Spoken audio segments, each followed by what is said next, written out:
Enfield has challenged the conventions of the motorcycle industry for over a century. In 1901, the first Enfield motorcycle was created in Redditch, England. Made like a gun by engineers dedicated to precision and excellence in manufacturing. World War I saw civilian motorcycle production stop, but Royal Enfield still produced a number of bikes. By the 1920s, the range had expanded to include sports models, V-twin machines and even an open-frame ladies' bike. The 1920s also saw Enfield's greatest racing successes at the famed Brooklands circuit and the Isle of Man TT. In 1932, the first Bullet was created, a testament to endurance, versatility and speed. It was a bike that typified Royal Enfield culture.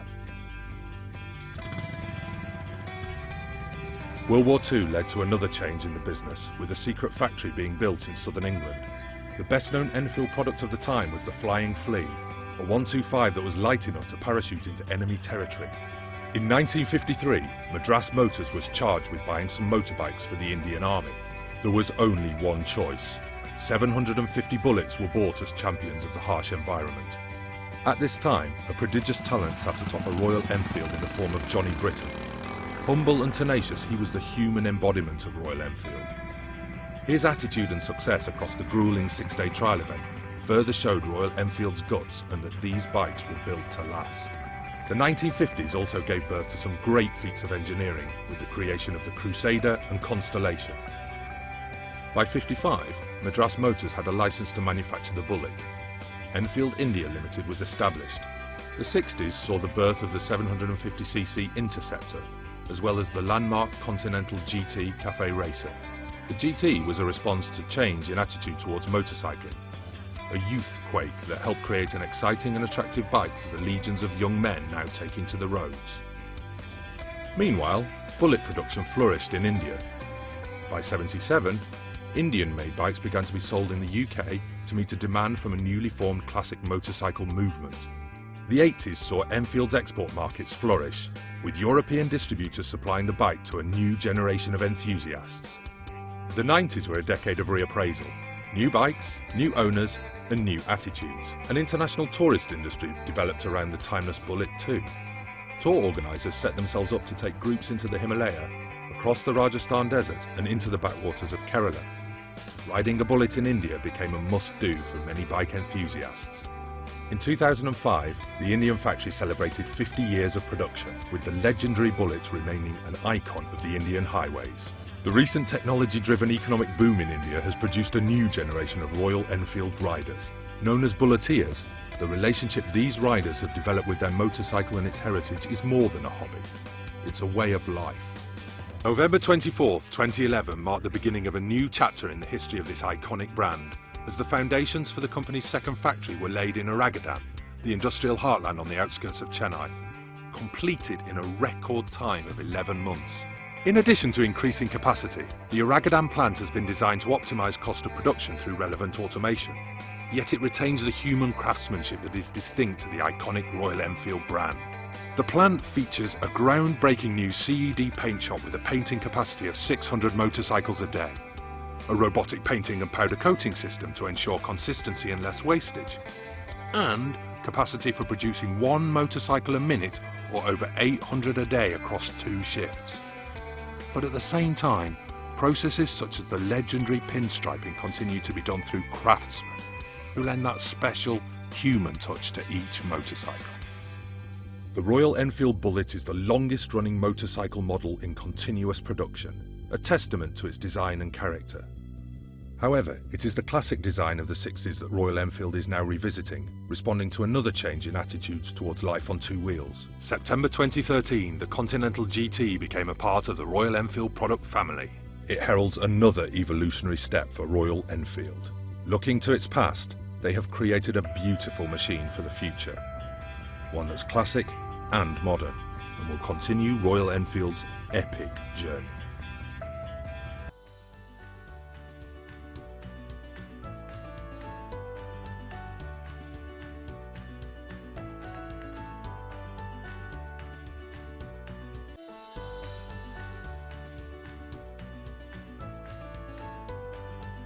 Identifying the problems in our CX strategy, we've been doing a lot of, we really realized that such, our brand is one of those few brands which had the motorcycle gear on the right side. And for the longest period of time, actually, Enfield kept going on and on into the market only with that right side gear, because that is the original British marquee that is available for people to buy in India. Now, the point very simply was that, our customers were getting older and older, because, people who were used to the Enfield were people who were generally an older audience, and they were getting older and older, and sooner or later they were going to die on us. So if we really want to go after the market, we needed to go after the youth. We needed to go after people who are younger. In fact, today, our customer age is, and our average is about 27, whereas in about 2007 or 8, our customers' average age was about 40, 45 years of age. So the point is that we've gone to a much younger audience now. And therefore we are more wanted by the youth of India as such right now, and we have also gone abroad in a big way.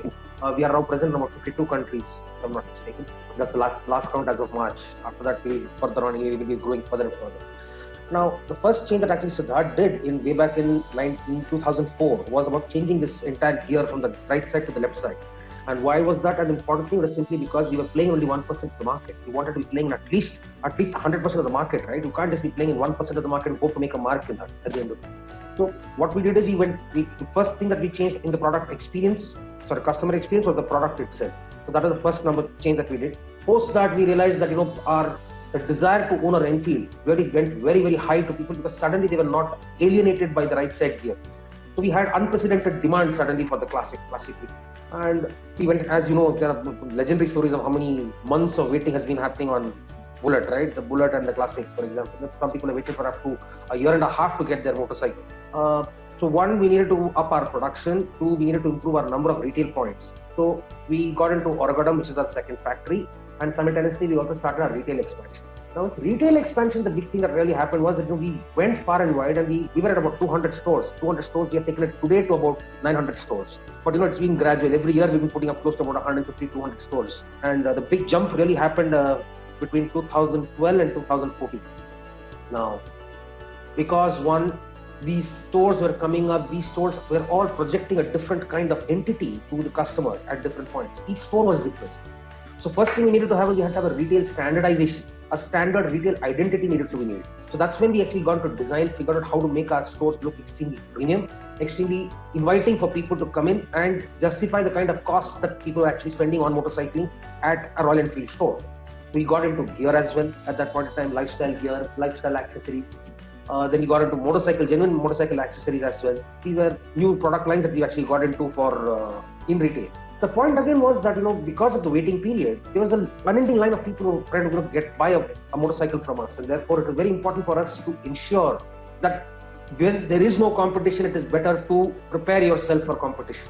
And we knew that the big guns were actually going to come in, because they were already talking about 2014-15 of BMW coming in. Harley Davidson was making noises about bringing smaller capacity motorcycles in. Java was a very real possibility at that point in time. Benelli was walking in. And the other smaller ones, your Kawasaki's, your Superbikes, everybody all snapping at your heels, because we are one of the few people who are there in the 500cc plus category. And we are the ones who are enjoying a lot of customer attention as such. And they are all trying to emulate us. So that is the big thing about making sure that you prepare yourself for the future, which is where we went into. So like I said the last time also, the furniture in our stores had changed, the culture had not changed. Because, put it in Hindi as such, tu nahi aur nahi aur sahi. There are so many people waiting to buy my motorcycle. And it's difficult to actually get retail, our own dealer partners, to actually think about a life when they would have to struggle to make a sale. Because right now, they were saying that the only bottleneck we've got is you. Why? Because we want to sell 300 motorcycles, but you're giving me only 150, right? So production was mounting for us. We had Oragadam come up by 2013. We had Vallam Vadagal, which has come up now by 2018. Vallam is the third plant that we have put up. And right now, there is absolutely no waiting on any of our motorcycles. You can just walk into a store, do a booking on a motorcycle, and pick up the motorcycle within 2 weeks. Now, manufacturing has finally caught up with consumer demand. So that's the big thing actually. So when you started looking at identifying what are the problems, we started realizing basically there are three things to getting the customer experience right. One is about getting the right people. Where are you recruiting those people from? Because the pool is the same, right? So at the end of the day, people who we recruit will come from another motorcycle dealer. Because most people were recruiting for aptitude and not for attitude. It is more important that you recruit people for the attitude.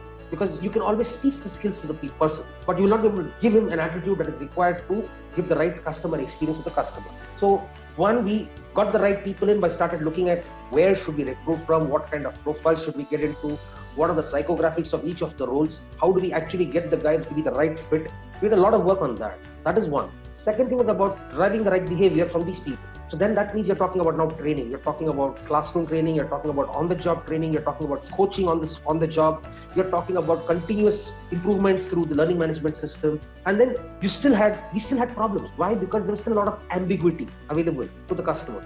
So what we had to do is remove the ambiguity for the dealer staff.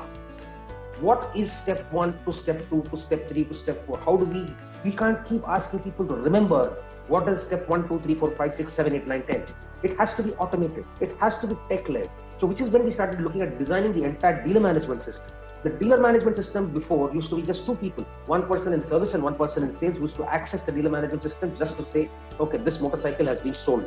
This motorcycle is coming into the system. In the service center, this motorcycle has come in. These are the parts that have been put into this motorcycle. And therefore, this is the amount of bill that has been generated. 2 people required. Suddenly, what did we do? We said that if the customer experience is the front end, then the entire front end needs to be on the DMS. And then we started bringing technology. So, for example, when a customer walks in, we identify what is his need. We feed the need into the dealer management system, which will then, after that, prompt the right questions from the dealer staff. So that at least we are able to garner all the information that is required for the customer to be attended to in the best possible manner and to give the best experience. Now, technology is a big thing in our dealer management system. And what we have basically realized is that people don't come to you to understand how effective you are. People come to you because of your efficiency. People come, then if a person has come for job 1, 2, 3, 4 on his motorcycle in the service center, he wants to know that job 1, 2, 3, 4 have been attended to perfectly. That's efficiency of the system that matters. So for efficiency to be right, take it from me, there are only 2 things that matter. 1 is getting the right people and 2, driving the right behavior. Because you need to be able to make sure that the guy is tuned in to be able to complete the job that he has been recruited to. But the more important thing is in effectiveness, where people really get bowled over with customer experience is when you are effective. So for example, I know it's going to take me 7 days to deliver this motorcycle from the factory to this customer, but it's his birthday in 5 days. What am I doing inside the system to break it down to make sure that I give him the vehicle in 5 days rather than 7 days? It doesn't happen every day. Not every customer is going to come to you and tell you that there is a birthday or my wife says we want to go on this trip and it's something or the other will come up. Or it's my son is getting married, I need to give him the motorcycle, or my daughter is getting married to someone and giving him a motorcycle. Because motorcycles are generally given during marriages also, right?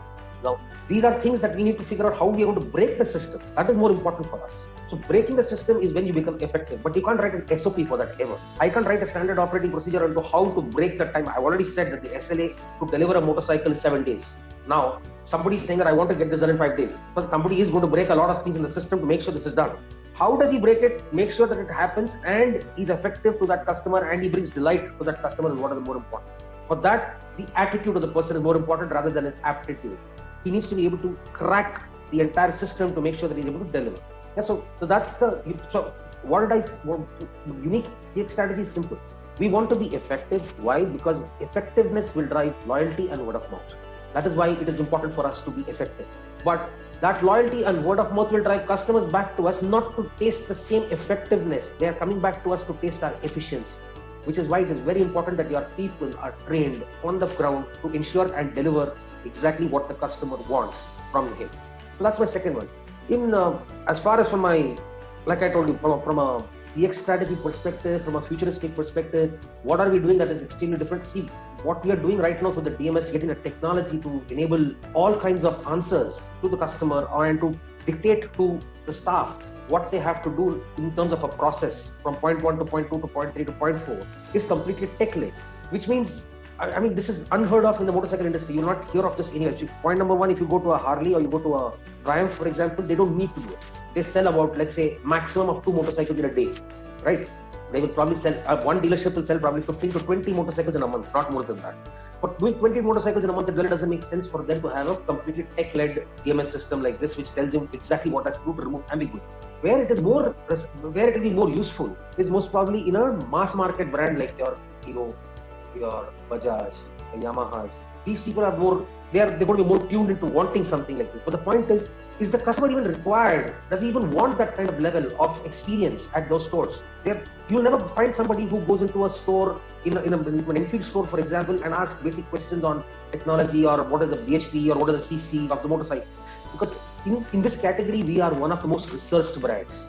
So my customers normally do a lot of this. It's a very high involvement product for them. So they would have done their research, they would have got their word of mouth from various people, they would have done their tech backs with various groups, and then they're walking into the store. To the level where at times I find that my customer is more informed about my product than some of my dealer staff, which was a big problem for us. You can't afford to have a dealer staff member who is getting his information from the customer rather than the customer getting information from him. You get what I'm saying? It's not a position of strength after that. Because if the customer gets the feeling that this guy doesn't know anything, then you will never be able to cross-sell, you will never be able to upsell. Those are big and important points for us, right? We want to be able to upsell, we want to be able to cross-sell. Because we've got accessories, we've got lifestyle gear, we've got higher CC motorcycles, we've got upsells with opportunities for 350cc to 500, 500 to 650, for example. Now, if the guy gets questioned on his basics by the customer, then automatically he loses his strength. He's never ever going to be able to cross-sell or upsell to. So therefore, it is extremely important for me that all my dealership staff are extremely in the know about their role and about the knowledge that they need to perform that role. I can't emphasize enough actually, that is the building block of customer experience, right? So that's according to me, because we are able to sell close to about 70 to 80,000 motorcycles a month, and the numbers are large enough to warrant it. And we've got a number of stores where we need to standardize the experience to the customer. Therefore, we have created an unfair advantage because there are no higher CC motorcycle manufacturers who are going to be able to afford the kind of investments that we have made in the dealer management system or on the learning management system, or even in terms of the training and coaching that we actually provide to our people. Literally, we've got close to about 55 trainers who are coaches, 55 coaches who are doing on-the-job training at all the regions. So that's a large number of people that we've got who only job is to ensure that we get this unfair advantage through customer experience. From a proactive perspective, so the way we've mapped out our customer experience is very simple. We've mapped out the entire journey from a customer's, whether he's in search or whether he's in store or whether he's going to be in use, right? So in search, there is a lot of information that needs to be given to him because he's looking for information on our brands or on our products. So there is that entire digital piece is there for that. That's a separate piece that's on insert.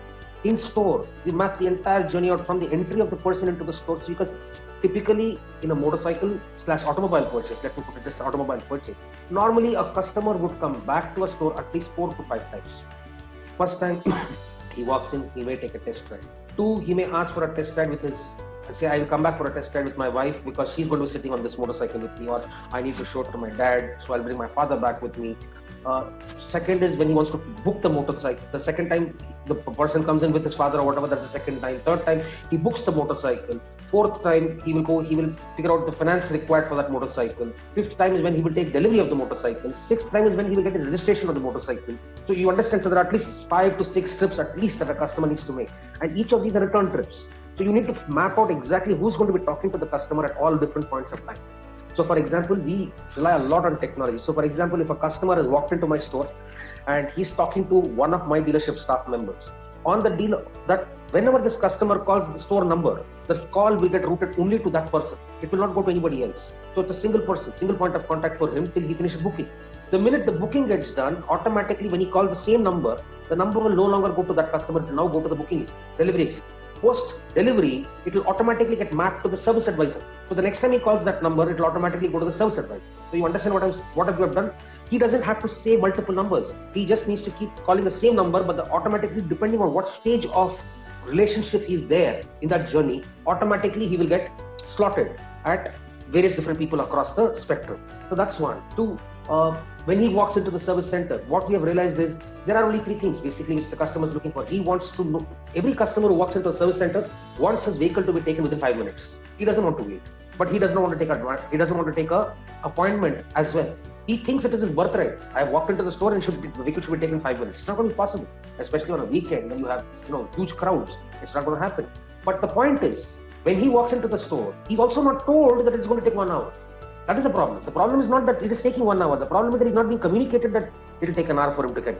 If he's been told, for example, listen, you come in at 8:30, but today I've got 17 customers already before you. We will come to you by 10:30. You can bring your vehicle back at 10:30, or you can go have tea, whatever it is. Go to your office, come back again at 10:30 if you want to do it. He will take your vehicle at that. And this is your service advisor. This is his phone number. He will take your vehicle at 10:30. Now, automatically, it means that he doesn't need to wait outside my store. And in summer, this really helps because at the end of the day, it is hot. So he might as well go back to his office, or he may go somewhere else, he may have a cool drink, whatever, and come back later at 10:30, whatever. However he wants to kill his time. 2 is the confirmation of jobs. For example, there's job 1, 2, 3, 4, 5 that needs to be conducted on his motorcycle, which he is complaining about. Those 5 jobs need to be definitely done. Apart from that, there has to be a confirmation back to the customer in terms of time and cost. So which means there's a call that needs to go back to him. Every time there is a change in the original time or cost, a call needs to go back to the customer. He was communicated that it will cost 2,000 rupees, but now after 2 hours of working on the motorcycle, we have figured out it's going to be taking 2,500. Automatically, we will call him back. We told him that if he can collect his motorcycle from us at 5 o'clock, the amount of work is saying that we will not be able to deliver today, we will most probably need to deliver only tomorrow. The confirmation call has to go back to the customer. We are all building this right now into an application. So for example, it will become like Amazon. You'll be allowed to, you'll figure out the stage wise. So your vehicle engine oil had to be changed, your silencer needed to be adjusted, your seat needed to be stitched, your mirrors needed to be replaced, your oil needed to be changed. All jobs, as and when they're done. This job is done, this job is done, this job is done, this job is done, this job is done. Your vehicle is awaiting final quality inspection. The amount for the vehicle is this amount, and automatically he can pay on the application if he wants to. This is how we are actually improving the customer experience for it. See, right now the customer experience is nebulous to say the least, because one, there is too much of ambiguity. One service advisor is handling close to about 10 to 12 motorcycles in a case. And he has to remember to call up 10 to 12 people. He's not going to remember. Invariably, he will forget a couple of people in that.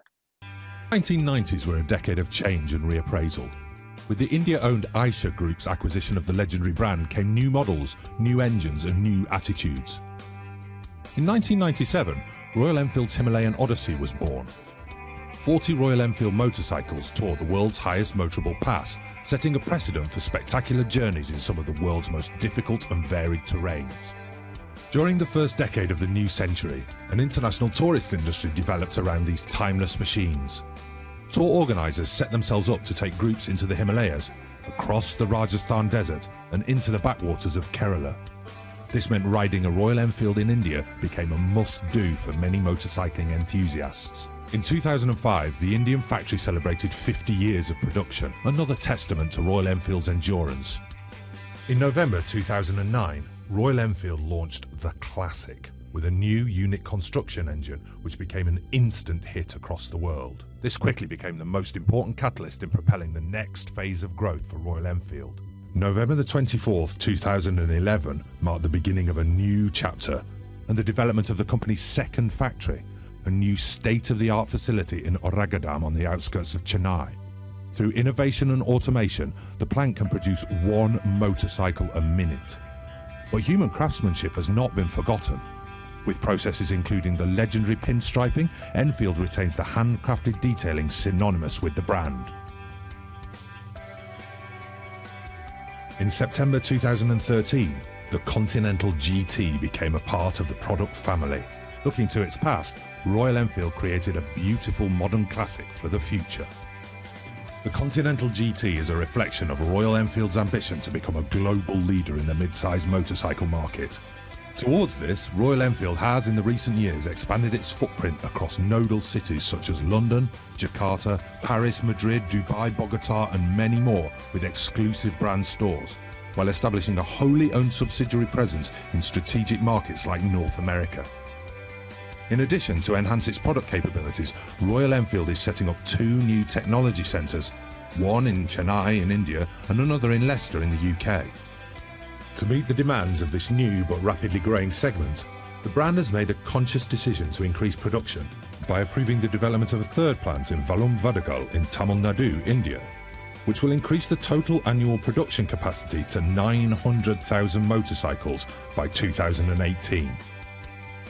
In 2016, by taking all the collective experience and learnings of decades of riding in the Himalayas, Royal Enfield has created a motorcycle that can traverse the terrain the way it's meant to be. Purpose-built for all roads and no roads, the Himalayan has not been designed to dominate its awe-inspiring environment, but to flow in perfect harmony with it. The Himalayan is the start of a new and important chapter for Royal Enfield that brings to life a purer form of adventure motorcycling with this simple, capable, go-anywhere motorcycle.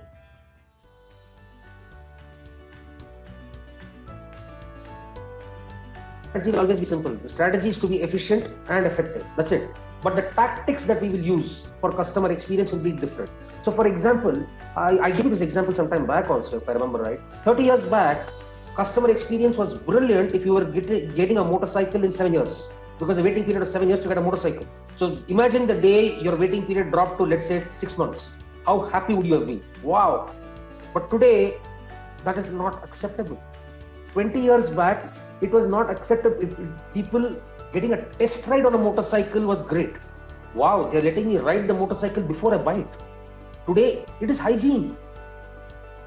10 years back, services, 4 free services that you get with your motorcycle. Wow, I'm getting 4 free services. But today, try giving a motorcycle without a service, and the guy says, what the hell? This guy's not even giving me hygiene on. So the point I'm trying to make to you is, all this is basically tactics at the end of it. See, the end result is what? End result is to make sure that you have a great customer experience. Why? Because we believe CSAT is what drives loyalty and word of mouth. So therefore, retention of service and more number of sales on motorcycles.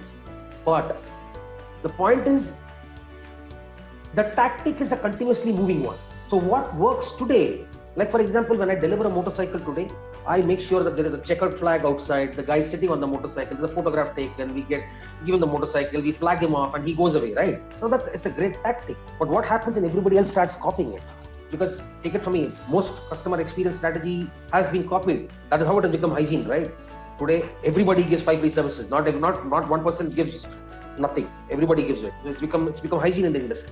So today, what works as a tactic, what works as a differentiator for me may not work in the future, which means I will need to start thinking about how I want to ensure more, how do I get more customer satisfaction drivers from my dealership staff?